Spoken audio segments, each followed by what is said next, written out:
वो फोन हो गया। नमो अरिहंताणं नमो सिद्धाणं नमो आयर्याणं नमो उवज्जायाणं नमो लुवे सवसापूर्णम् अरिहंत सिद्ध सूर्य उपाध्याय साधु सर्व अर्थ के प्रकाशी मांगलिक उपकारी है। तिनको स्वरूप जाने रागते भई जो भक्ति काय को न माये स्तुति को उचारी है। धन्य धन्य तिन्हि सो काज सब आज भय कर जोरी बारंबार वंदना हमारी है। मंगल कल्याण सुख ऐसो हम चाहत हैं। ओहो मेरी ऐसी दशा जैसी तुम धारी है। ओहो मेरी ऐसी दशा जैसी तुम धारी है। ओहो मेरी ऐसी दशा जैसी तुम धारी है। चलिए, मंगल शासन भाग 1 पाठ नंबर 2 आत्मा और परमात्मा, इसके ऊपर हमारी चर्चा चल रही है। आशा करता हूं आपको लगभग सारा विषय समझ में आ रहा होगा, अच्छे से क्लियर हो पा रहा होगा। और ये भी उम्मीद रखता हूं यदि आपको नहीं आएगा तो आप मुझसे रिटर्न में प्रश्न भी पूछ लेंगे। ऐसी मैं आपसे अपेक्षा रख के यहाँ पे अपन रिवीजन चालू करते हैं। चलिए, पिछली कक्षा में हमने देखा था, मैंने आपको बताया था मुमुक्षु किसे कहते हैं। अनन्या जी पहले हाथ खड़ा कर दिया, वेरी गुड, एडवांस है। मैं देखा है सुधीर अंकल पहले ही यहाँ पे आके विराजमान हो गए हैं। अच्छा लगा देख के, खुशी होती है। आप लोगों की जो जिज्ञासा है पढ़ने की, या हमें और एक उत्साह से भर देती है। बोलिए, हाथ खड़ा कीजिए, मैं यहाँ से आपको बोलूंगा, आपको फिर उत्तर देना है। मुमुक्षु किसे कहते हैं? हाँ जी बोलिए, पूनम जी बोलिए। पूनम जी, आईपैड आपका सरनेम है? नहीं। अच्छा ठीक है। तो मुझे लगता है आजकल कुछ भी हो सकता है। बच्चों का नाम भी ऐसे रखते हैं लोग। मेरा एक क्लासमेट, उसका नाम माइकल था। माइकल मतलब पैदा भारत में हुआ, उसके मम्मी भारत की, पापा भारत के, दादा दादी सब भारत के, नाम उसका माइकल। आज भी है हमारे साथ वो। चलिए कोई बात नहीं, बोलिए पूनम जी। जिन जीवों को मोक्ष की चाह है उनको मुमुक्षु कहते हैं। वेरी गुड, बहुत सुंदर। पूनम जी ने बहुत सही उत्तर दिया यहाँ पे कि जिन जीवों को मोक्ष की चाह है, जो अपन ने बोला ना, वो मेरी ऐसी दशा जैसी तुम धारी है। जिन जीवों की ये भावना है कि जिनको भगवान बनना है, जिनको अनंत काल के लिए अनंत जन्म मरणों का अभाव करना है, जिनको संसार में दुख लगा हो, वे ही जीव वास्तव में मुमुक्षु हैं। चलिए, उसके बाद मुनिराज योगेंद्र देव ने बताया था कि कौन वह जीव है जो जीव अल्प काल में निर्वाण को प्राप्त करेगा। ऐसा कौन सा जीव है? बहुत सुंदर चर्चा इसके ऊपर हुई थी, है ना। बहुत अच्छी चर्चा इसके ऊपर चली थी कि ऐसा कौन जीव है जो अल्प काल में निर्वाण को प्राप्त होगा। बोलिए, 2 जनों के हाथ यहाँ पे दिखाई दे रहे हैं। अनन्या जी के हाथ दिखाई दे रहा है। डोली जी, आप बोलना चाहेंगी? डोली जी बोलिए, डोली जी बोलिए। नहीं नहीं, कोई बात नहीं, कोई बात नहीं। हम है ना, चिंता नहीं करने का। हम बता देंगे आपको, नहीं आता हो तो कोई बात। चलिए, एक कल्पना जी, यशवी जी और संयम अजमेरा जी, और ये प्रतिहार्य जैन। भाई, आप लोगों ने अपना मुंह क्यों छिपा रखा है? कृपया प्रकट हुई, सामने आइए, हमें दर्शन दीजिए, अच्छा लगेगा हमको। हाँ भाई, कौन बोलेगा? अनन्या जी बोलिए। भैया जी मुझे नहीं पता, क्योंकि मैं आज ही क्लास ज्वाइन की हूँ। आज ही ज्वाइन किए? आप तो बहुत छोटे से हो। लेकिन कोई बात नहीं, छोटे से हो उसकी बात भी कोई नहीं। हमारे यहाँ है ना एक भक्ति आती है, छोटे छोटे मुनि पर हो गए निहान, निज परिणति का देखो तो कमाल। आप शरीर से बड़े छोटे हैं, लेकिन आपके अंदर जो आत्मा है, जीव है, वो हमारे समान ही पूरा सक्षम है। कोई बात नहीं अनन्या बेटा, आपको यदि समझ में नहीं आएगा तो पूछ लेने का, है ना। अभी आपको सब धीरे धीरे समझ में आ जाएगा। चलिए, अपना माइक म्यूट कर दीजिए बेटा, माइक म्यूट कर दीजिए। हाँ, कौन बताना चाहेगा? जूही जी बताएंगे आप? पूनम जी बताएंगे? पूनम जी से बाद में पूछता हूँ। जूही जी बताएंगे आप? कोई बात नहीं, आप नहीं बता पाएंगे। मुस्कान जी आप? सुधीर अंकल? लक्ष्मी जी? जो सम्यक दर्शन को प्राप्त कर ले। जो समय दर्शन को प्राप्त करेगा। हाँ, जो अपनी आत्मा को जानेगा। उत्तर सही जिसको है, आत्मा लेकिन जिसको उत्तर आत्मा सही है। के जिसको आत्मा के स्वरूप की चाह होगी जानने की। कौन बोल रहा है? जूही जी? यशवी यशवी मुमुक्ष यशवी जी। को ही जिसको आत्मा के स्वरूप को जानने की चाह होगी, चाह होगी, रुचि होगी इसको। मैं आप सभी का उत्तर सही मान लेता हूँ, लेकिन प्रसन्न अपन ने चित्त जो चर्चा की थी वह जो यह था, प्रसन्न चित्त से जिस अपनी जीव आत्मा ने की बात सुनी। आत्मा की बात को प्रसन्न चित्त से सुना है, सुनना एक बार भी आत्मा की बात को, आत्मा की चर्चा को प्रसन्न चित्त से सुना है, वह जीव अल्प काल में निर्वाण को प्राप्त होगा। चलिए, तीनों लोक में सबसे सार वस्तु कौन सी है? इसके ऊपर भी चर्चा चली थी। देखो, आप सब लोग सुनते हो, मुझे पता है आप लोग बहुत अच्छे से सुनते हो, मैं मानता हूँ, लेकिन एक कॉपी और एक पेन एक विद्यार्थी का एक सिंबल है, पहचान है। आप लोग यहाँ बैठे हो ना, तो विद्यार्थी बन के बैठो। मैं भी विद्यार्थी हूँ, ठीक है, लेकिन आप सब एक कॉपी और पेन लेके बैठेंगे और उसमें जो जो अच्छी बात आपको लगती है कक्षा में वो लिख लीजिए। क्योंकि होता क्या है, मैं आपको अपना एक्सपीरियंस सुनाता हूँ। मैंने भी बहुत सारे प्रवचन सुने हैं, आज भी सुनता हूँ। तो जब प्रवचन सुनते हैं ना, अपन कक्षा में बैठते हैं, प्रवचन सुनते हैं, उस समय ऐसा लगता है कितनी बढ़िया बात है, बहुत सुंदर बात बताई भैया ने, पंडित जी ने, जिनने भी बताई, ठीक है, बहुत सुंदर बात बताई। लेकिन पता है 10 मिनट बाद, 15 मिनट बाद, आधे घंटे बाद, 1 घंटे बाद आप वो बात भूल जाओ। लेकिन जो बात लिख दी आपने, वो बात समझो सालों साल के लिए। ऐसा होता है, मैं जब अपनी डायरी देखता हूँ, डायरी प्रवचन जिसमें नोट किए मैंने, उस डायरी को देखता हूँ, मैं सोचता है अरे यार ये बात भी बोली थी पंडित जी ने, ये बात भी मैंने सुनी थी यार, गजब यार, इतनी गजब की बात सुनी मैंने। तो एक अच्छा सा रिवाइंड हो जाता है अच्छे से ना। डायरी पेन आप साथ में रहोगे तो आपको बहुत फायदा होगा। चलिए पूनम जी बोलिए, पूनम जी बोलिए।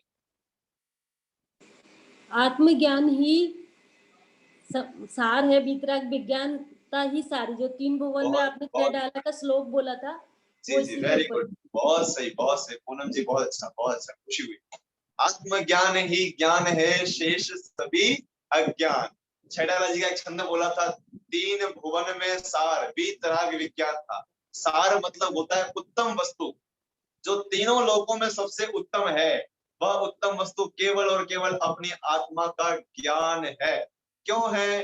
क्योंकि उस आत्मज्ञान को प्राप्त कर कर ही जीव अपने अनंत दुखों का अभाव करता है, अनंत सुख को प्राप्त होता है, अनंत काल के लिए मोक्ष में चला जाता है। और मोक्ष में कितना सुख है मैं बताऊं आपको, हल्का सा हिंट करता हूं। मोक्ष में इतना सुख है, इतना सुख है, इतना सुख है कि सिद्ध भगवान के एक समय का अनंत सुख, अनंत काल का नहीं, केवल एक समय का अनंत सुख, उस अनंत सुख का अनंतवा भाग करो। फिर से, सिद्ध परमेश्वर का एक समय का अनंत सुख, उस अनंत सुख का अनंतवा भाग करो।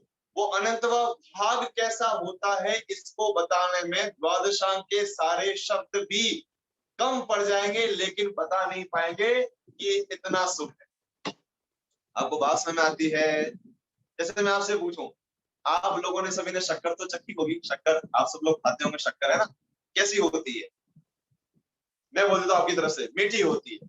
अब मैं आपसे पूछूं भाई, कैसी मीठी होती है?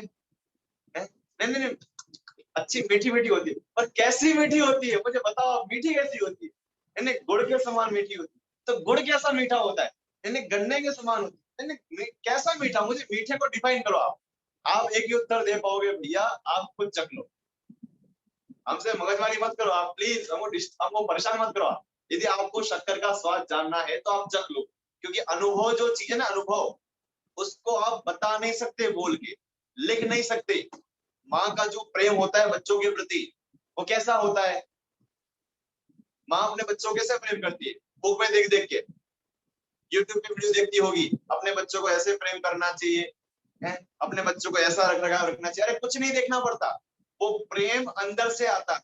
उसी प्रकार आत्मा का सुख है, उसको शब्दों से बताना असंभव है, बता ही नहीं सकता कोई, ठीक है। तो ऐसा आत्मज्ञान इतना महान है, उस आत्मज्ञान को प्राप्त कर कर जीव अनंत काल के लिए सुखी हो जाता है। अनन्या बेटा, आपको कुछ बोलना है क्या? अनन्या कुछ बोलना है बेटा? नहीं बोलना है तो आप अपना जो हैंड है ना उसको लोअर हैंड कर दो, ठीक है बेटा, ऑप्शन में, ताकि उससे क्या यहाँ पे हाथ नहीं दिखेगा मुझे। कुछ पूछना हो तो आप बेशक हाथ खड़ा कर देना। चलिए अब अगला प्रश्न, अंतिम प्रश्न, आत्मा के कितने भेद हैं? भैया जी ध्यान से मुझे सुनिए। पता है। पता है आपको? हाँ 3 भेद है, बोलिए कौन कौन से? बहिरात्मा, अंतरात्मा, परमात्मा। अरे वाह, गजब, आप तो हमारे मंगल विद्यापीठ की अगली टीचर हो सकती हैं। वेरी गुड, आपको तो अच्छा आता है। चलिए अच्छी बात है, शाबाश। फिर से अनन्या ने सही बताया। आपसे मैं फिर प्रश्न कर रहा हूँ, आत्मा के कितने भेद जी हैं? मैंने पढ़ा। अच्छी बात है बेटा, शाबाश, पढ़ा था, वेरी गुड। बोलिए, सुधीर भैया अंकल जी ट्राई करना 3 भेद चाहेंगे हैं। आप? सुधीर अंकल ट्राई करना चाहेंगे? जीव की अवस्था अपेक्षा 3 है, बहिरात्मा, अंतरात्मा, परमात्मा। और सलोनी जी बोल रहे हैं? हाँ जी, एक बार वापस बोलिए, मैं सुन नहीं पाया। जीव की अवस्था की अपेक्षा, पर्याय की अपेक्षा 3 है, बहिरात्मा, अंतरात्मा, परमात्मा। वेरी गुड, शाबाश, बहुत सुंदर उत्तर। मैंने सोचा था कि यहाँ कोई ना कोई स्लिप होगा। स्लिप होगा मतलब मैंने पूछा था आत्मा के कितने भेद हैं, और सलोनी जी ने पकड़ लिया कि आत्मा के 3 भेद नहीं है, आत्मा की जो अवस्था होती है ना, अवस्था, पर्याय, दशा, हालत, उसके 3 भेद। बात सुना रही है? आत्मा तो आत्मा है, आत्मा का कोई भेद नहीं होता, लेकिन वो आत्मा बाहर में पर्याय में कैसा प्रकट हो रहा है, उस पर्याय की अपेक्षा से 3 भेद किए, एक तो बहिरात्मा, एक अंतरात्मा और एक परमात्मा। अब क्या होता है बहिरात्मा, क्या होता है अंतरात्मा और क्या होता है परमात्मा, उसकी चर्चा अपने को आज यहाँ पे करनी है। उससे पहले मैं बुक की तब तक आप में से किसी को कोई भी प्रश्न हो तो आप मुझसे पूछ सकते हैं, अभी बाद में जब भी आपको अच्छा लगे आप पूछ सकते हैं, ठीक है? चलिए अपन पीडीएफ खोल लेते हैं इसको।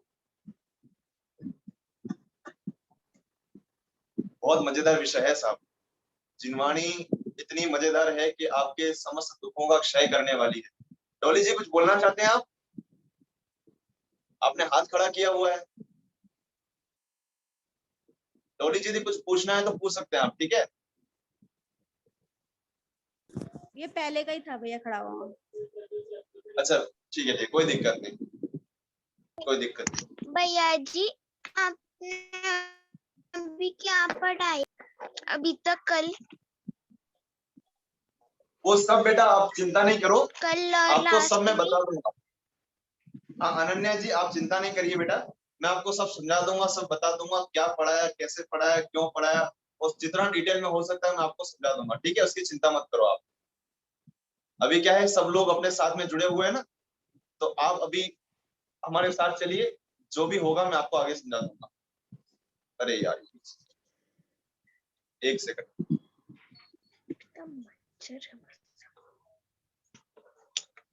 चलिए ये अपना चैप्टर आ गया।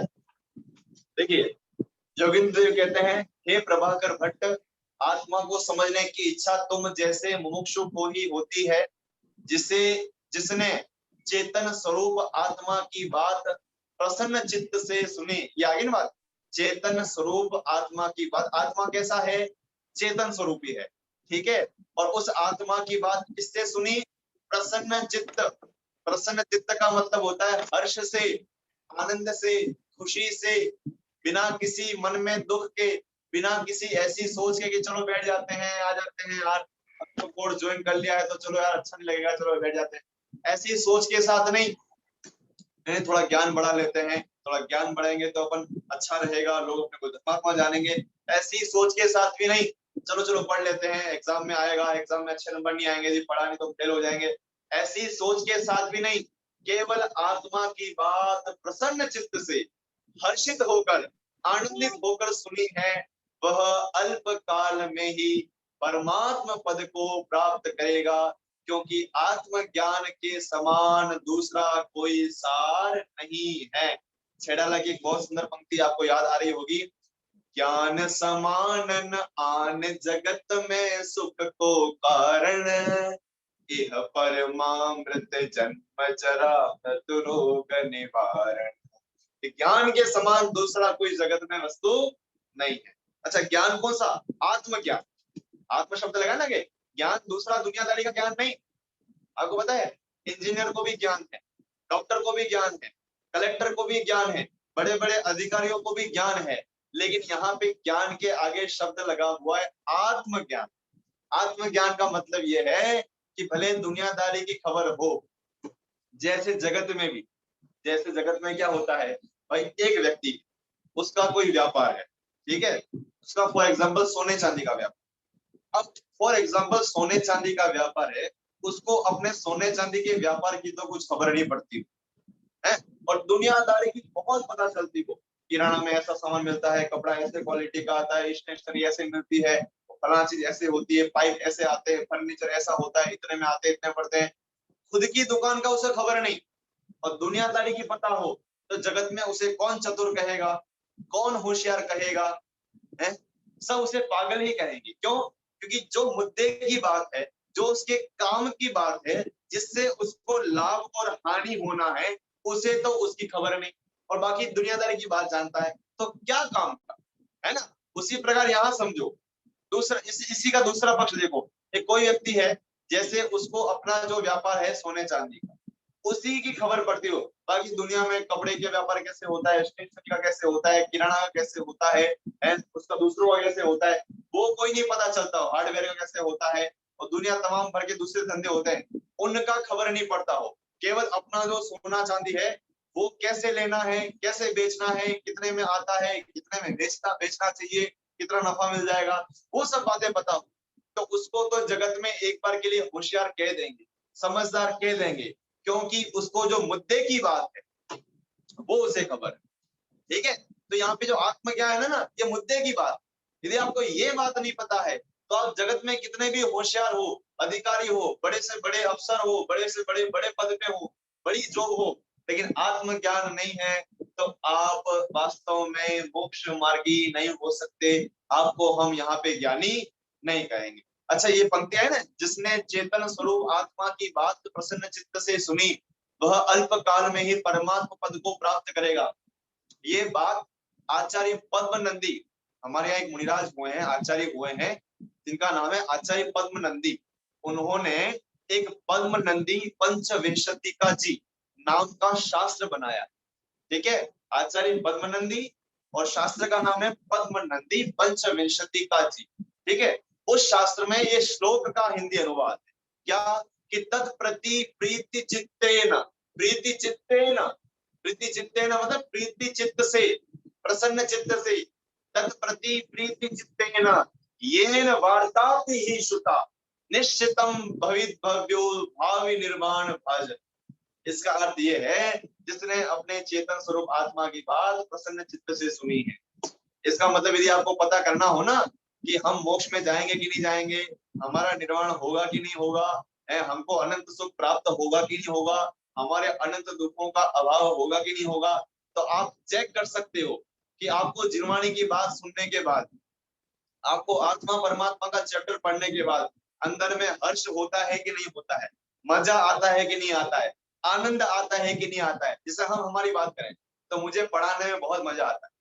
जो जिनवाणी की बात है ना, ये पढ़ाने में मुझे बहुत बहुत बहुत मजा आता है। कोई चर्चा करने आए तो बहुत उसको अच्छा लगता है चर्चा करने में। कोई व्यक्ति यदि ऐसी रुचि वाला मिल जाए, मुझे उसके प्रति बहुत हर्ष होता है, उसको देख देखकर बहुत प्रसन्नता आती है अंदर अंदर। इतना बढ़िया जीव है, कितना मस्त जीव है, ये जीव बिरला है, महिमा आती है उसकी। यदि वास्तव में आपको ऐसा अंदर में फील होता हो, तो गारंटी है कि अल्पकाल में हम सभी को परमात्मा पद प्राप्त हुए बिना रहेगा नहीं। इसकी चर्चा अपनी हो गई थी पिछले संडे, पिछले कक्षा में। अब आगे देखो, ज्ञान स्वभावी जीव तत्व। जीव तत्व कैसा है? ज्ञान स्वभावी, ठीक है, को ही आत्मा कहते हैं। आत्मा की परिभाषा आगे, ज्ञान स्वभावी कहो, चेतन स्वभावी कहो, ज्ञान दर्शन स्वभावी कहो, जानने देखने वाला कहो, ये सब बात एक ही है। तो ज्ञान स्वभावी जीव तत्व को ही आत्मा कहते हैं। और वह आत्मा 3 प्रकार का होता है ऐसा नहीं लिखा है। वह आत्मा अवस्था की अपेक्षा, अवस्था के एंगल से अवस्था की पॉइंट ऑफ व्यू से 3 प्रकार का होता है। 3 प्रकार का होता है। 3 प्रकार का होता है, इसका मतलब ये है कि उस आत्मा की पर्याय को देखें, अवस्था को देखें, दशा को देखें, तो उनके 3 भेद हम कर सकते हैं, 3 डिवाइड कर सकते हैं। कौन कौन सा? एक तो बहिरात्मा, एक अंतरात्मा और एक परमात्मा। ठीक है, कितनी बात समझ में आती है? बहिरात्मा, अंतरात्मा, परमात्मा। अब प्रभाकर जी वापस प्रश्न पूछते हैं। क्या प्रश्न पूछते हैं? कि बहिरात्मा किसे कहते हैं? यदि आप सभी को भी जानने की जिज्ञासा हुई हो कि बहिरात्मा किसे कहते हैं, तो अपन सभी प्रभाकर के समान है यहाँ पे। ठीक है, जैसे नाम सुना ना, बहिरात्मा, अंतरात्मा, परमात्मा, तो अगला प्रश्न यही आना चाहिए किसी को भी कि बहिरात्मा किसे कहें, अंतरात्मा किसे कहेंगे, परमात्मा किसे कहेंगे। तो आप अपनी स्क्रीन पे एक फोटो देख सक रहे होंगे। ये बहिरात्मा है ना, ये बाल बना रहा है। ठीक है, कांच में देख रहा है, कांच में देख के कंघी घुमा रहा है। तो अपन सब भी कांच में देख के कंघी तो बनाते ही हैं। जैसे कक्षा लेने से पहले मैं भी क्या करके आया हूँ, कंघी बना के आया हूँ। तो मैं क्या हो गया? देखो ये जो फोटो है ना, ये केवल समझाने के लिए, समझाने के लिए मतलब एक ये बताया है कि बहिरात्मा मतलब उसको अपना शरीर का श्रृंगार, शरीर के ऊपर कपड़े, शरीर के गहने, शरीर का खान पान, शरीर का रहन सहन, शरीर का नाम, शरीर का वर्णन, शरीर के ऊपर काम आने वाली जितनी भी चीजें हैं, बस उन्हीं को अपना सामान मानता है। उन्हीं में एकत्व, ममत्व, कर्तृत्व, भोक्तृत्व इत्यादि भाव करता है। कौन? बहिरात्मा। अभी देखो बहिरात्मा की परिभाषा आ रही है, योगिंदु देव पढ़ता हूं मैं। शरीर को आत्मा तथा अन्य पदार्थों और रागादि में अपनापन मानने वाला या शरीर और आत्मा को एक मानने वाला जीव ही बहिरात्मा है। वह अज्ञानी मिथ्या दृष्टि है। फिर से, शरीर को और आत्मा को, ठीक है, शरीर आत्मा नहीं, शरीर को और आत्मा तथा अन्य पदार्थ, ये देखो शरीर को अलग हो गया, उसके बाद कोमा लगा है, और आत्मा और अन्य पदार्थों और रागादि में अपनापन मानने वाला। तो आत्मा में अपनापन मानने वाला वो बहिरात्मा कैसे हो गया? देखो आत्मा तथा अन्य पदार्थों में, आत्मा तथा अन्य पदार्थों में, मैं इसको समझाता हूँ फिर से। 3 बातें यहाँ पे आई। एक तो शरीर में अपनापन, एक आत्मा और अन्य पदार्थ। आत्मा के साथ शरीर है और शरीर के साथ शरीर के माता है, शरीर के पिता है, शरीर का पुत्र है, शरीर की पुत्री है, शरीर का पोता है, शरीर का भांजा है, ये सब अन्य पदार्थ में ये ले लेना। ठीक है, घर है, मकान है, दुकान है, सोना है, चांदी है, रुपया है, पैसा है, कपड़ा है, गहना है, सब अन्य पदार्थ में ये ले लेना। और तीसरा क्या लिया? राग आदि में। 3 बात ले ली, शरीर को, आत्मा और अन्य पदार्थों में, और राग आदि में। क्या करता है? अपनापन मानने वाला, नंबर 1। और नंबर 2, शरीर और आत्मा को एक मानने वाला जीव ही बहिरात्मा है। अब थोड़ी इस परिभाषा को अपन यहाँ पे समझने का प्रयास करते हैं। चलिए, आप वैसे मैं पूछना चाहूंगा इस परिभाषा में आप वैसे किसी को कुछ समझ में आया हो तो बताओ। कुछ समझ, अच्छा पहले तो कुछ समझ में आया कि नहीं आया? ये पंक्ति जो मैंने पढ़ी कुछ समझ में आया? सुधीर अंकल, आपको क्या समझ में आया ये परिभाषा पढ़ी? अभी जो पंक्ति पढ़ी ना, बोलिए। अपना माइक अनम्यूट कीजिए, अपना माइक अनम्यूट कीजिए। अंकल अपना माइक अनम्यूट कीजिए। जी बोलिए। आत्मा और शरीर अलग अलग हैं, इनको एक नहीं मानना है। और जितने भी पर पदार्थ हैं, मेरी आत्मा के अलावा जितनी भी चीजें हैं वो सब पर पदार्थ हैं, वो मेरे नहीं है। तो ये तो वह नहीं, बहिरात्मा ये मानेगा कि सारी चीजें मेरी है, जैसे मेरा घर, मेरी टेबल, मेरा कपड़ा, मेरे रिलेटिव्स, मेरे माँ बाप, बच्चे सब जो हैं, तो वो जो इन सब चीजों को अपना माने वो बहिरात्मा है। ठीक बात है, बहुत सुंदर। सुधीर अंकल ने भी बताया। और कोई बोलना चाहेगा? अच्छा बताया, वेरी गुड, बहुत अच्छा लगा मुझे। चलिए, और कोई ट्राई करेगा? डोली जी आप ट्राई कीजिए, मैं बताऊंगा। भैया जी है तो यही कि शरीर और आत्मा को एक मानता है। ये जो सारे परिग्रह हैं, धन दौलत रुपया मकान, सबको एक मानना, ये बहिरात्मा यही मानता है। वेरी गुड, शाबाश। चलिए, आप दोनों ने सही बताया, बहुत अच्छा लगा। देखिए अब सुनिए, अब एक बार के लिए रुक जाइए और सोचिए, क्या इस बहिरात्मा की परिभाषा में हमारी जो परिणति अभी चल रही है वो क्या फिट बैठ रही है? सोचना, बोलना नहीं, अभी केवल सोचो। देखो, हमारी कक्षा के पीछे उद्देश्य आपको कोई पढ़ाना नहीं है, कोई डिग्री देना नहीं है, कोई एक कोर्स करा देना, कोई इनाम बांट देना, या हमको लोग जानने लग जाए, ऐसा रंच मात्र भी हमारे मन में अभिप्राय नहीं। हमारे मन में अभिप्राय तो ये है कि आपके और हमारे जीवन में जो भूल चल रही है, जो मिस्टेक चल रही है, वो मिस्टेक इन कक्षाओं के माध्यम से, इन चर्चाओं के माध्यम से निकले। जो गलती चल रही है, क्योंकि देखो हमें जो उत्तम कुल मिला है, मैंने अभी परसों के दिन बताया था ना कि हमारे यहाँ एक मेरा कजिन जो सिस्टर है, उनकी एक बेटा 2 दिन का होके शांत हो गया, पैदा हुआ 2 दिन का हुआ। तो मुझे ऐसे जीवों को देख देख के बहुत विचार आता है कि आज मैं यदि 26 साल का हो गया, आज भी कान, आंख, नाक, हाथ, पैर, शरीर पूरा सुरक्षित है, व्यवस्थित है, तो कहीं ना कहीं मेरा आयु, कर्म, शाखा, वेदनीय ये सब काम कर रहे हैं, तभी तो सुरक्षित हूँ। फिर ऊपर से जैन कुल मिला, मंगलायतन में पढ़ने के लिए मिला। जब बाहर निकले तो सुमत प्रकाश जी जैसे बड़े पंडित जी जैसे जो ज्ञानी धर्मात्मा है, उनका सानिध्य मिल गया, है ना। और अभी भी बहुत सारे विद्वानों का सानिध्य मिलता रहता है। तो ये हम सब पे मेरे पुण्य का उदय तभी मिला है। तो अब मैं ये सोच रहा हूँ कि कैसे न कैसे करके हमारे जो भव है, जिसमें जो हमारी बहुत सारी मिथ्या मान्यताएं चल रही हैं, उसको हम तोड़े। और मैं भरसक प्रयास करता हूँ और मुझे 100% भरोसा है कि मैं इसमें एक दिन सफलता पाऊंगा। ये मेरे अंदर आत्मा की आवाज है। लेकिन मैं आपको ये बताना चाह रहा हूँ कि अपन सभी सोचें, क्या सोचें कि अभी जो हमने परिभाषा, भैया जी डिस्टरबेंस बहुत हो रही है, आवाज आ रही है किसी और के यहाँ से, क्लियर। मैं सबसे निवेदन करना चाहूंगा, जिन जिन बहन माता जी और भाइयों के माइक अनम्यूट है, प्लीज एक बार उसे म्यूट कर लीजिए। आप एक बार चेक कर लीजिए आप अपना अपना, और यदि अनम्यूट हो तो म्यूट कर दीजिए ताकि मेरी आवाज बराबर से आप तक पहुंचे। अभी आवाज बराबर आ रही है? ऐसे इशारा कर दीजिए आप। आ रही, चलो आ रही, गुड। हाँ, तो मैं क्या बता रहा था, अभी हमने जो परिभाषा पढ़ी बहिरात्मा की, अपने को आज उसी की चर्चा में अपनी कक्षा लगभग पूरी हो जाएगी। ठीक है, चलिए क्या परिभाषा पढ़ी? सबसे पहले शरीर को, किसको? शरीर को। किसका शरीर? अपना शरीर। किसका शरीर? अपना शरीर। क्योंकि हमें यदि एकत्व होगा, अपनापन होगा, यदि ये मैं हूं ऐसा मानना होगा, तो किसमें होगा? अपने शरीर में होगा। देखो आजकल का जो युवा पीढ़ी है, वो तो अपने बच्चों को देखकर, या ऐसा भी होता है, लोग तो अपने बच्चे से, अपना बच्चा हो ना, सांवला हो, किसी का हो सकता है नाम कर्म गोदे सांवला हो, तो उसे देखकर क्या लगता है? मेरा बेटा सांवला है।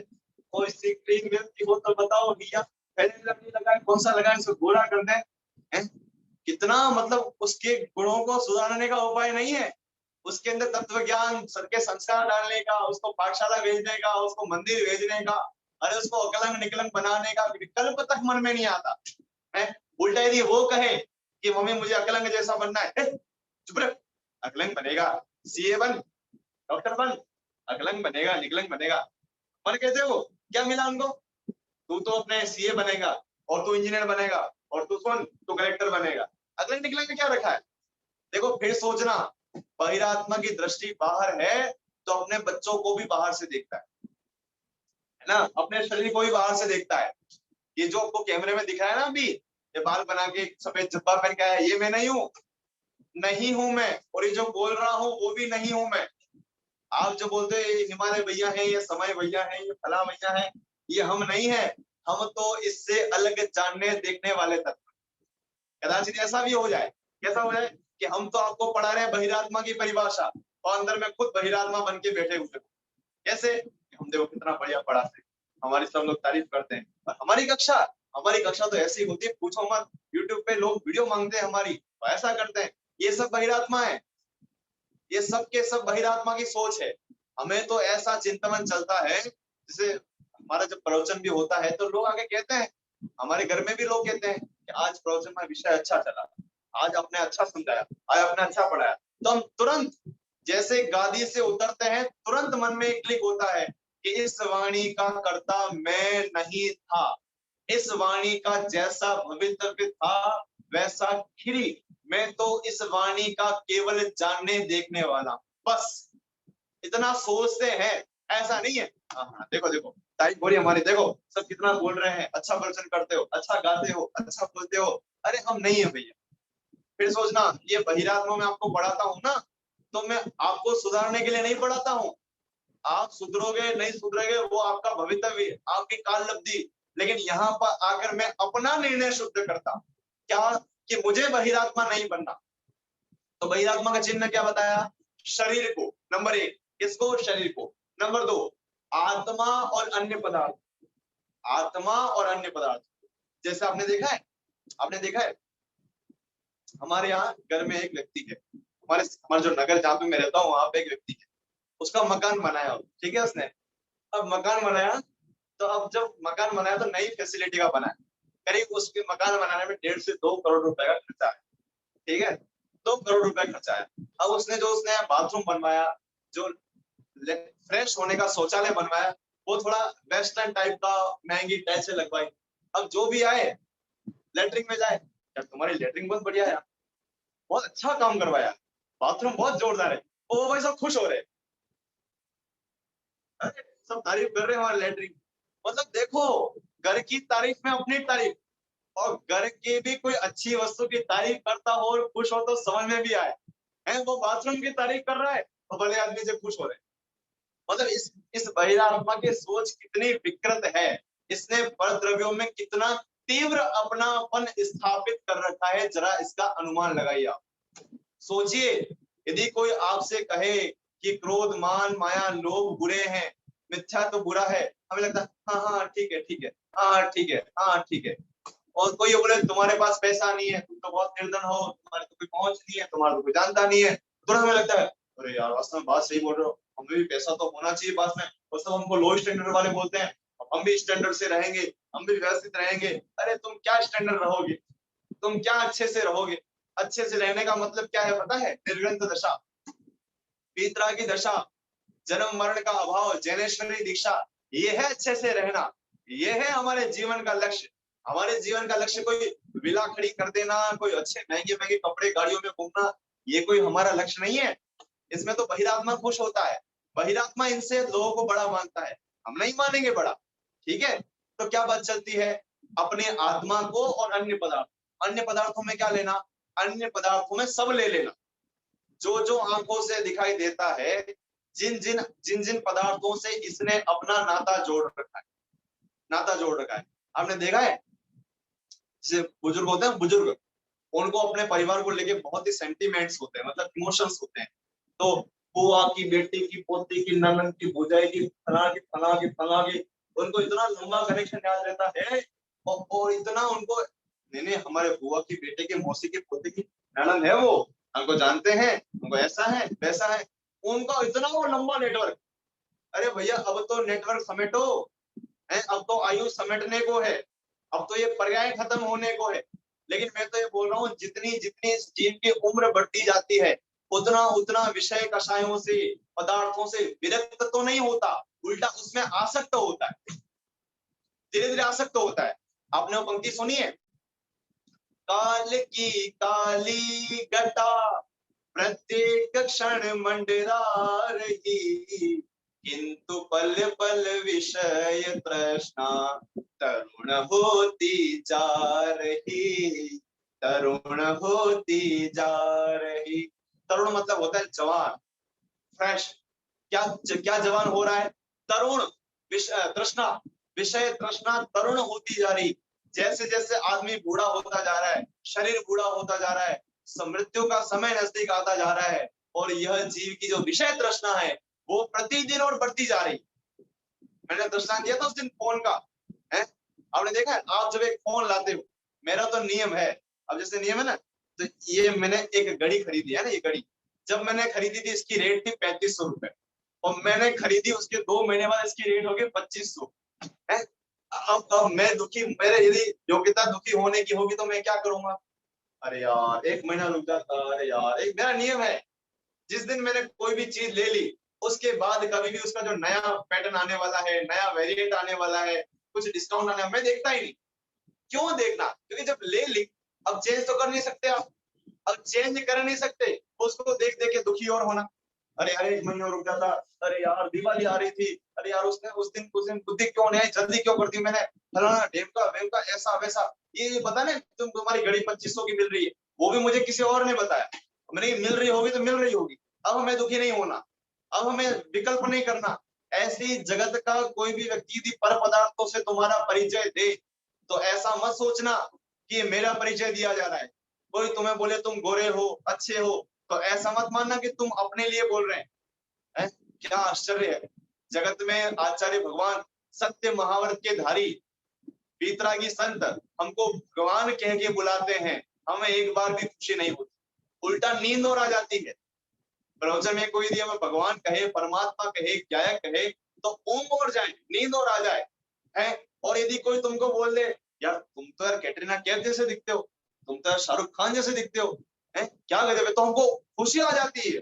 हमारा चार अच्छा उसने मुझे कहो तो जिंदगी भर याद रहे। आपको पता है बड़ी स्टेज पे 10,000 पब्लिक के सामने मुझे ऐसा कहा गया तुम तो हीरो जैसे दिखते हो, तुम दिखते हो, ये तुम्हारा रूप है? ये तुम हो। मतलब बहिरात्मा, फिर रिपीट करता हूँ, बहिरात्मा का बस आत्मा को जानने का सवाल ही नहीं, बस शरीर को, शरीर से जुड़े अन्य पदार्थों को उसी में रमा जमा, उसी में। मैं एक जगह शादी में गया, एक कजिन था, शादी में गया, वो होता है रिसेप्शन, उसमें स्टेज पे फोटो खिंचाते, फोटो और लिफाफा देते हैं। तो मैं नीचे खड़ा था वहीं पे साइड में, तो मेरा कजिन का जो दूसरा भाई है वो आया स्टेज पे लिफाफा देने, और लिफाफा देते देते कान में एक बहुत सुंदर उपदेश बोला उसने, बहुत प्यारा सा उपदेश बोला। उसने कहा भाई खूब कमाओ, खूब कमाओ और खूब खाओ पियो ऐश करो, ऐसे शब्द बोले। मैं नीचे खड़ा था, खड़े खड़े सुन रहा था। मेरे को विचार आया मतलब मैंने सोचा देखो इस जगत में सारे जीव किसी दृष्टि वाले हैं। क्या पहले तो कमाओ और फिर कमा कर खर्चे करो, खूब खर्चे करो, यहाँ घूमो वहां घूमो, सैर सपाटा करो, फोन ऐसा होना चाहिए, गाड़ी ऐसी होनी चाहिए, कपड़े ऐसे होने चाहिए, बंगला ऐसा होना चाहिए, ये ऐसा होना चाहिए, वो ऐसा होना चाहिए। मतलब जितने बहिरात्मा जीव हैं उन सब की दौड़, उन सब की सोच, उन सब की प्रवृत्ति, उन सब की जो कहनी चाहिए पर्याय, दशा, हालत, वो सब इसी चीजों में लगी हुई है। बस बाहरी बात।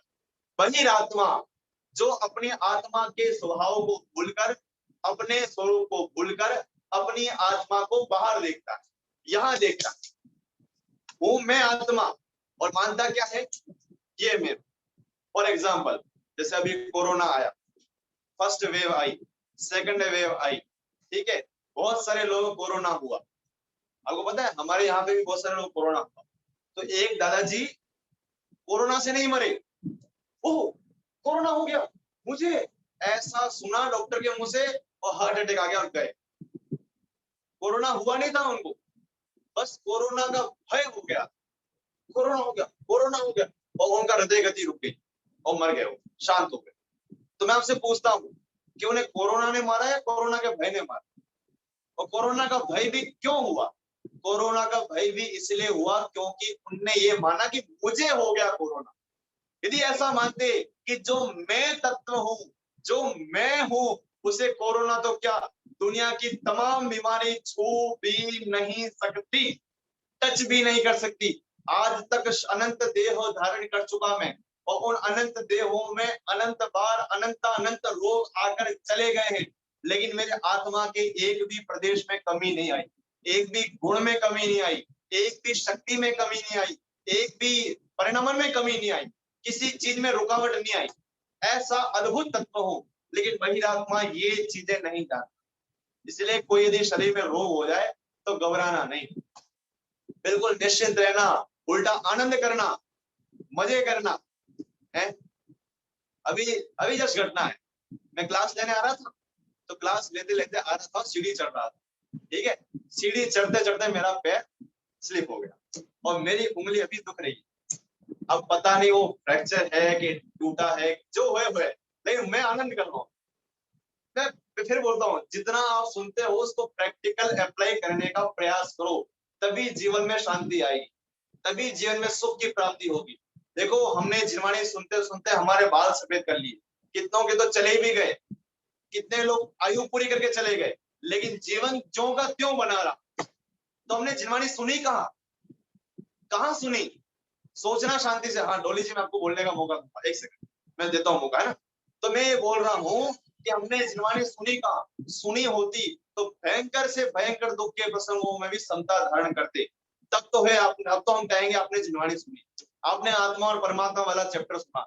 ये आत्मा और परमात्मा वाला चैप्टर मोक्ष जाने के लिए पर्याप्त है, सफिशिएंट है। बस इतना पढ़ लो, ज्यादा नहीं पढ़ना है कि मैं आत्मा हूँ और मुझे परमात्मा बनना है, बस, और कुछ जानने की जरूरत नहीं। बोलिए डोली जी क्या कह रहे थे? भैया जी ये प्रैक्टिकल तो मैंने भी किया है। बहुत अच्छी पहले बात है। मेरे को बहुत बैक पेन सुंदर। की प्रॉब्लम है बहुत ज्यादा, लेकिन जब से पहले मैं धर्म में बैक पेन, अच्छा ठीक है। हाँ कमर में दर्द मेरे को प्रॉब्लम हुई थी, तो मैं बिल्कुल बेड पे थी 6 महीने, तो बिल्कुल उठी नहीं थी। डॉक्टर ने जवाब दे दिया था। लेकिन हाँ। जब से मैं धर्म के प्रति मेरी रुचि बढ़ी है ना, तो मैं बैक पेन को भूल गई हूँ। बहुत बढ़िया, शाबाश, वेरी गुड, आपको प्रणाम मेरा, बहुत अच्छी बात है। देखो ये है हमारा स्वाध्याय का रिजल्ट। मैं आपसे पूछता हूँ, सीता जी को जंगल में कौन सहायक था? पारसनाथ मुनिराज पे जब उपसर्ग हो रहा था तब उनको कौन सहायक था? जब शेख सुदर्शन को उपसर्ग हुआ तब उनको कौन सहायक था? जब अंजना को जंगल में भेज दिया गया, चंदन माला पे उपसर्ग हुए, सोमा सती के गले में सर्प डाल दिया गया, तब उनको कौन सहारा था? सोचो शांति से बैठ के, केवल और केवल धर्म ही सहारा था, हाँ कि नहीं था? तो यदि और हमारे भी यदि जीवन में कोई सहारा होगा तो कौन होगा? चिर रक्षक धर्म हमारा हो धर्म हमारा चिर साथी, जग में न हमारा कोई था, हम भी न रहे जग के साथ। अरे आपको बात समझ में आती है? इसलिए बहिरात्मा बनना छोड़ो, अब तो कम से कम अंतरात्मा बनो। अंतरात्मा का मतलब ये है कि जितने भी प्रसंग बने उन प्रसंगों में समता, आत्मा और अन्य पदार्थ शरीर को, और अलग अलग रागादि में, ये भी बहुत इंपॉर्टेंट पॉइंट है, इसकी थोड़ी चर्चा कर लेते हैं। 2 मिनट बचे हुए हैं, इसकी चर्चा कर लेते हैं। रागादि में मैं आपसे पूछता हूँ, बरखा जी कुछ पूछना है पूछिए। बरखा जी बोलिए। भैया जी, हाँ जी भैया जी, मेरे को ये पूछना है कि जैसे शरीर को फिर उसके बाद आत्मा क्यों लिया गया है? मतलब जैसे राग आदि अन्य पदार्थ तो समझ में आ गया कि अन्य पदार्थ से हमारा मतलब कि राग आदि वगैरह होंगे, लेकिन आत्मा शब्द क्लियर कर दीजिए थोड़ा। ये प्रश्न मैंने उठाया था अभी, आपने ध्यान से सुना हो तो मैंने उठाया था कि आत्मा में अपनापन करना क्या बुराई है।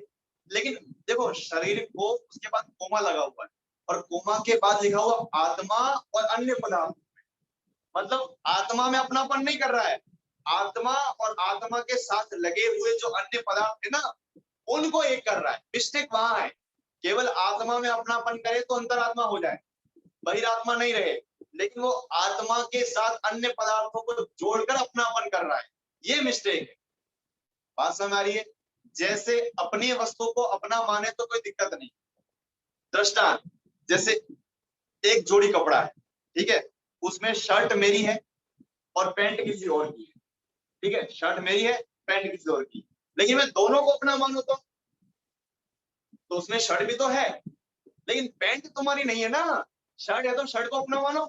उसी प्रकार आत्मा और आत्मा के साथ रहने वाला देह, ये दोनों को अपना मान रहा है, तो आत्मा को अपना माने तो कोई दिक्कत नहीं, लेकिन दोनों में अपनापन जो कर रहा है ना, उसमें एक चीज जो जोड़ी हुई है अपने की शरीर वाली, वो गलत है। और आत्मा के साथ जितने भी परिवार के सदस्य हैं, आत्मा के संबंधी जितने भी बाहर के संसाधन हैं, जितना भी आपका घर है, दुकान है, उनको भी अपना मानना, ये भी बहिरात्मा का चिन्ह है। ठीक है, अब समझ आया बरखा जी आपको? हाँ जी भैया जी। चलिए वेरी गुड, शाबाश, पूछ लीजिए करिए, पूछ लिया करिए, वेरी गुड। चलिए फिर से, शरीर को आत्मा और अन्य पदार्थों में और राग आदि में अपनापन करता है, और आत्मा और शरीर में एक पना मानता है। मुझे कोरोना हो गया, मुझे कोरोना हो गया, मुझे बीमारी हो गई, मुझे लग गया। अरे तुम्हें कहां से लग गया? तुम हो कौन? पहले तो नक्की करो तुम हो कौन, तुम शरीर हो या आत्मा हो? यदि शरीर हो तो फिर तो तुम्हें रोग होंगे। शरीर हो नहीं मानते हो, शरीर हो नहीं, मिथ्या दृष्टि भी शरीर नहीं है, मिथ्या दृष्टि भी है तो आत्मा ही, लेकिन वो अपने आप को शरीर मानता है नहीं वो शरीर। ठीक है, तो तुम शरीर हो क्या आत्मा? जब आत्मा हो तो दिक्कत ही क्या? तुम्हें कुछ हो नहीं सकता, तुम्हारा अज्ञान ही तुम्हें दुखी कर रहा है, तुम्हारी मिथ्या मान्यता ही तुम्हें दुखी कर रही है, तुम्हें अपने आत्मा को भूले हुए हो, कोई तुम्हें दुख पहुंचा रहा है। बात समझ आ रही है? तो क्या बात चलती है कि रागादि में अपनापन। अभी रागादि क्या होता है? रागादि का मतलब ये होता है कि जो जो पर पदार्थ हैं उनको भला जानकर राग करता है। जैसे कपड़ा है, तो ये कपड़ा अच्छा लगता है तो राग करता है, मेरा मेरा। कोई भी वस्तु में राग अपना माने बिना राग नहीं होगा, पक्की बात है। जब तक किसी वस्तु को आप अपना नहीं मानोगे तब तक उसमें राग नहीं होगा।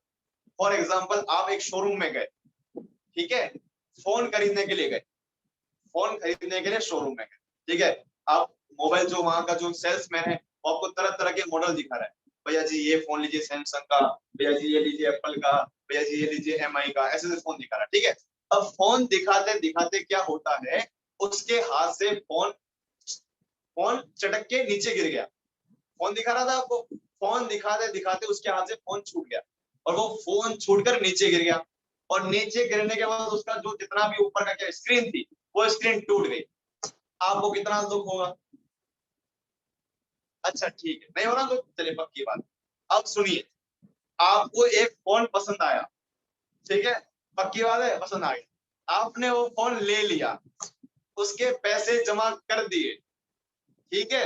अब भी आप शोरूम में ही खड़े हो, और इतने में क्या होता है, पैसे जमा कराए और पैसे देने गए और फोन देख रहे थे, तो फोन हाथ से छूट गया आपके हाथ से और नीचे गिर गया। अब स्क्रीन टूट गई, बोलो अब क्या होगा? अब बताइए अब क्या होगा? सोचो, तो ज्यादा देर नहीं हुई है, अभी शोरूम में ही खड़े हो आप, कोई घर लेके नहीं चले गए हो, क्या गए बहुत हो? दुख होगा क्यों? भैया हमने उसके, इसलिए हमारा था वो। बस बस सही पकड़ लिया, सब लोगों ने पकड़ लिया।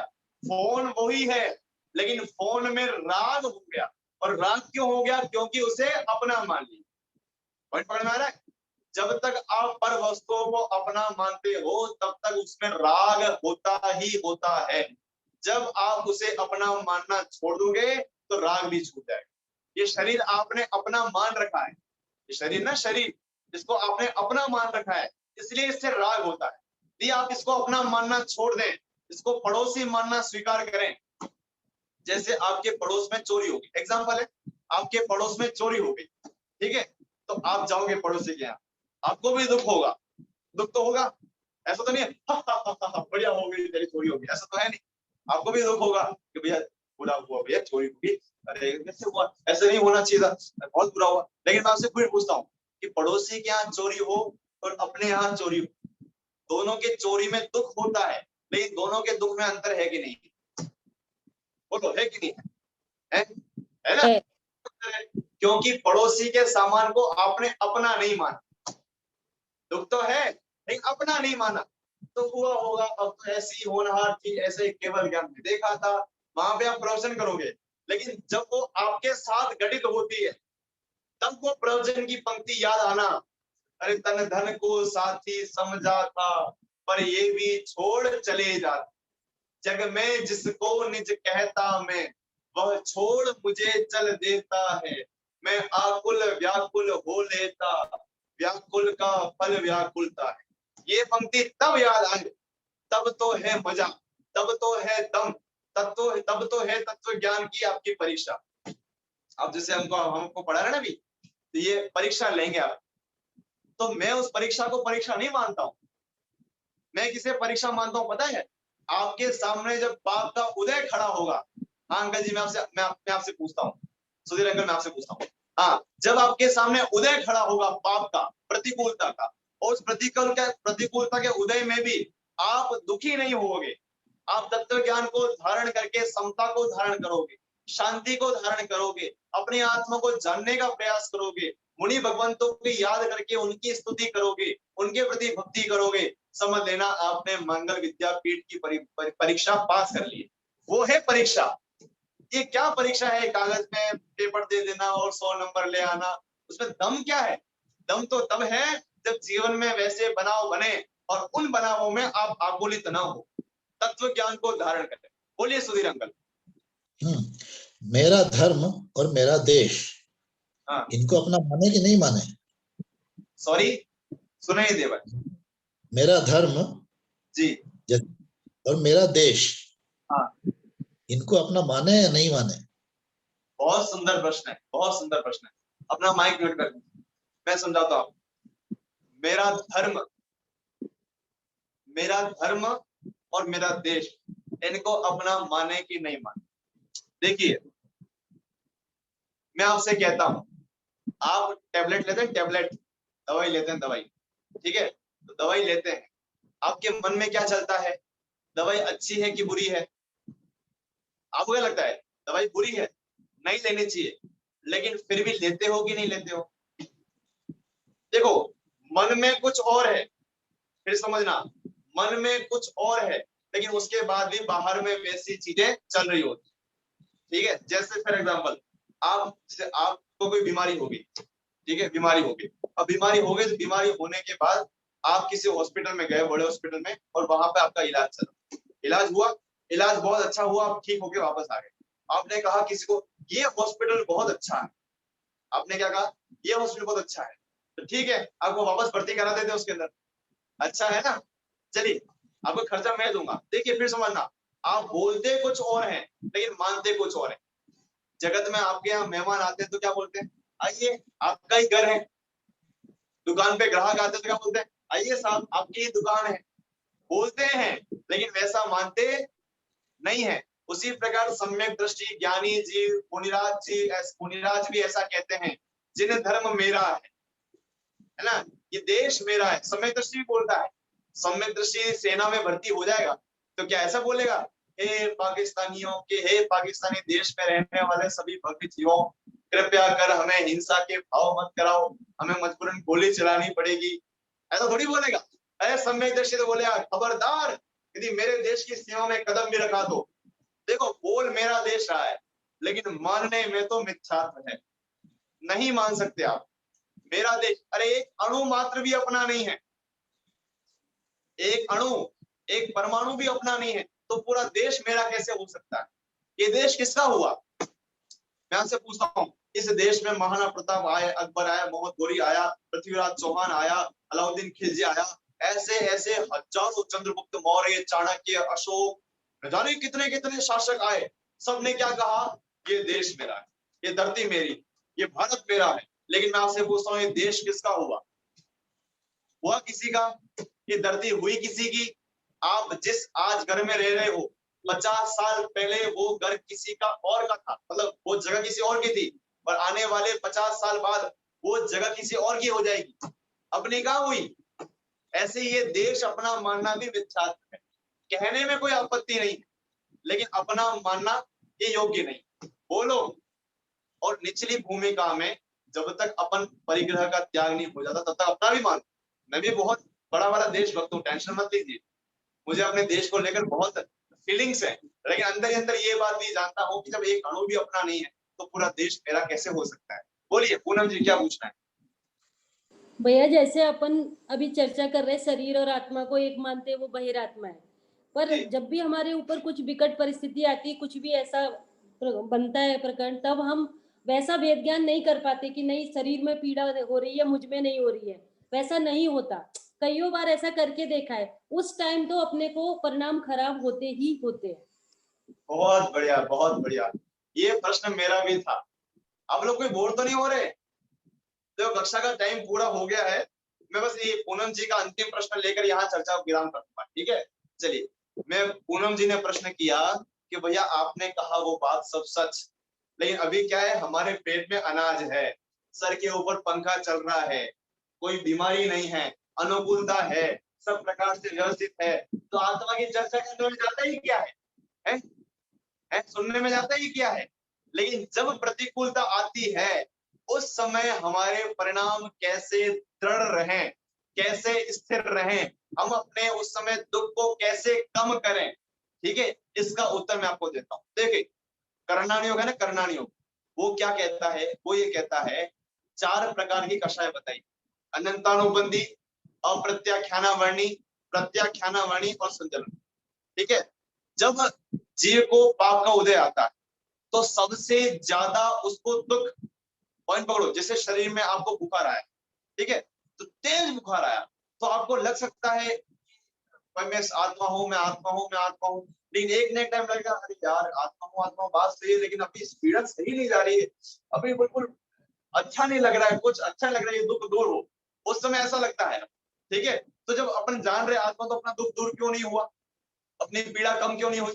पॉइंट पकड़ो, अभी हम निचली भूमिका में, अभी हमारा सहन कमजोर है, अभी हमारा जो भेद विज्ञान है वो इतना उग्र नहीं हुआ है। देखिए मैं फिर बोलता हूँ, 4 प्रकार की कषाय बताई, अनंतानुबंधी, अप्रत्याख्यानावर्णी, प्रत्याख्यानावर्णी और संचलन। इनमें से किसी जीव को बुखार आया तो सबसे ज्यादा वेदना होगी, सबसे ज्यादा किसी को पीड़ा होगी तो अनंतानुबंधी वाले को होगी, ठीक है।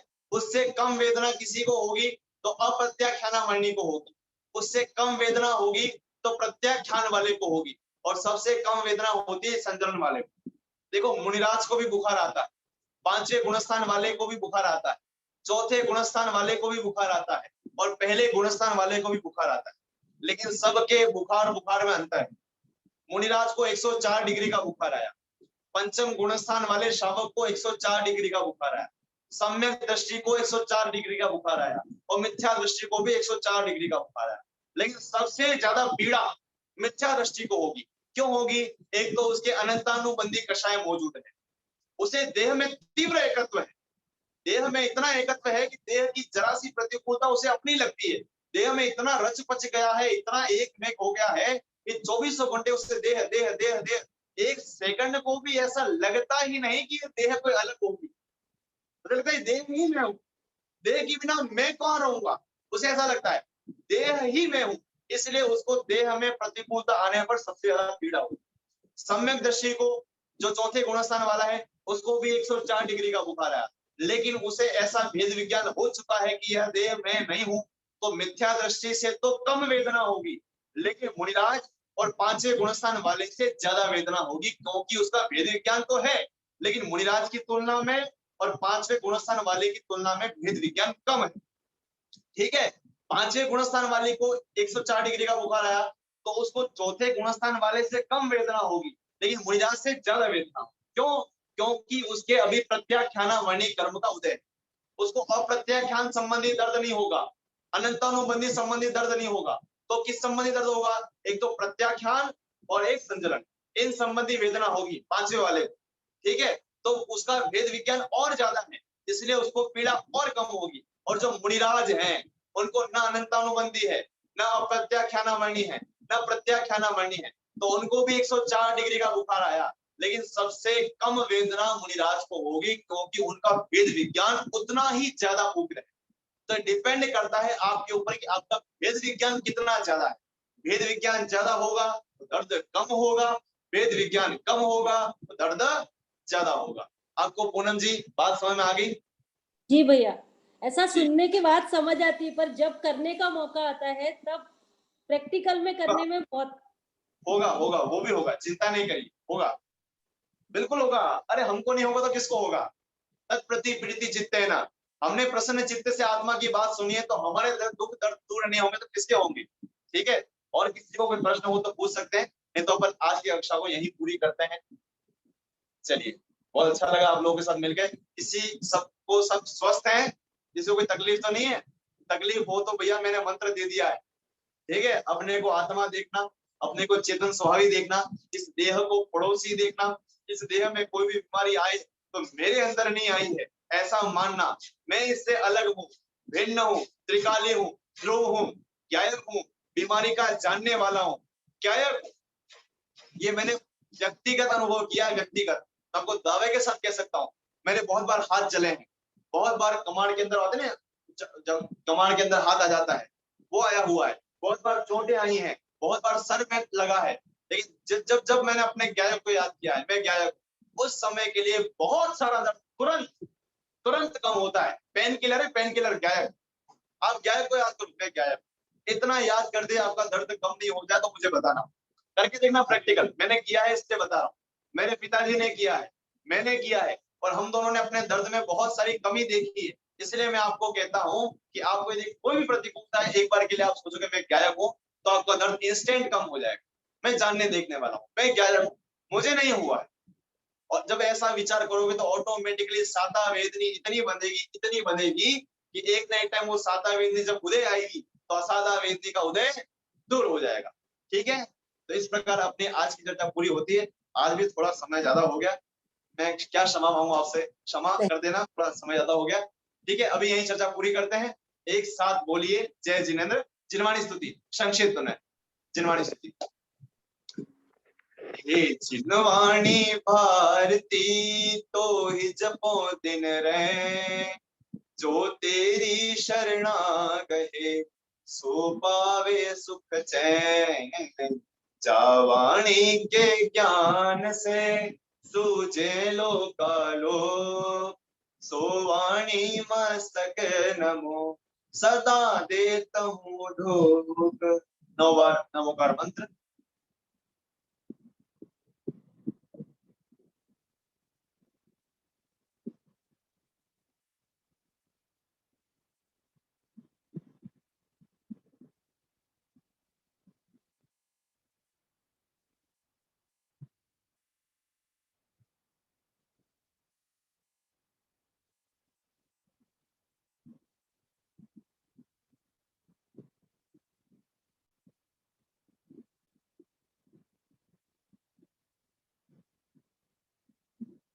बोले मुद्रावंत सर्व जिनेंद्र भगवंतों की जय हो।